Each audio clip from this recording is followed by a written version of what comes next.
আজি गछटी लगांतु आसंता सबुदिन आराम रे खुशी रे रुहंतु।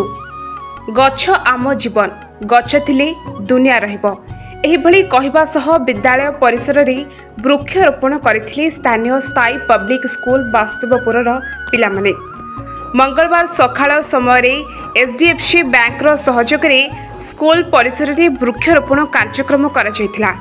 बैंक रो मैनेजर और विद्यालयर प्रतिष्ठाता मुरलीधर पाणिग्राही एहार उद्घाटन करथिले। विद्यालयर समस्त गुरुजी गुरुमा और बैंक रो कर्मचारी माने उपस्थित रही एही कार्यक्रम को सफल मंडित करथिले। मो Kripachandra Mohanty, director Sai public school Guanga Basudevpur. वन महोत्सव सप्ताह परिप्रेक्षी रे एचडीएफसी बैंक वासुदेवपुर शाखा तरफ आम स्कूल कैंपस रे बैंक समस्त मैनेजर एवं समस्त कर्मचारी मान तरफ आज वृक्षरोपण करा जायछि।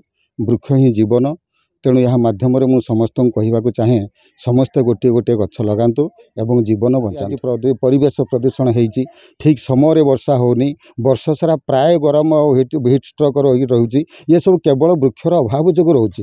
तेणु जदि आम वृक्षटे लगेगा ताहले परिवेश सुरक्षित रहिबो एवं मनुष्य जीवन मध्य सुरक्षित रहिबे।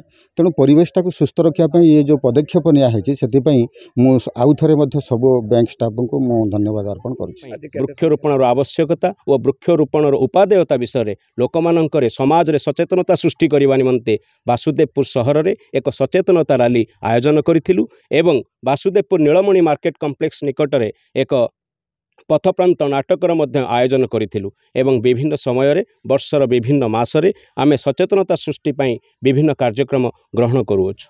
आज कार्यक्रम जे होउची हमर एचडीएफसी बैंक तरफरु आउ साई पब्लिक स्कूल मिलित गोटे वृक्षरोपण कार्यक्रम चली। वृक्ष नहेले आजिर परिवेश जो दूषित हो जाइए, वृक्ष जदि समस्ते आमे लगाती ताले परिवेश सुरक्षित रहिबो एवं आम साई पब्लिक स्कूल लक्ष्य प्रत्येक वर्ष 50 रु 100 वृक्षरोपण करिवु, परिवेश सुंदर सरस करिवु। विद्यालयर चेयरमैन सुजाता पाणिग्राही, निर्देशक कृपाचंद्र महांती, अध्यक्ष तपन पाढ़ी वृक्षरोपणर आवश्यकता और परिवेश संतुलन उपरे एहार प्रभाव उपरे पिलामानकु अवगत करबा सह वृक्षरोपण करथिले। Bureau report, the breaking news 24।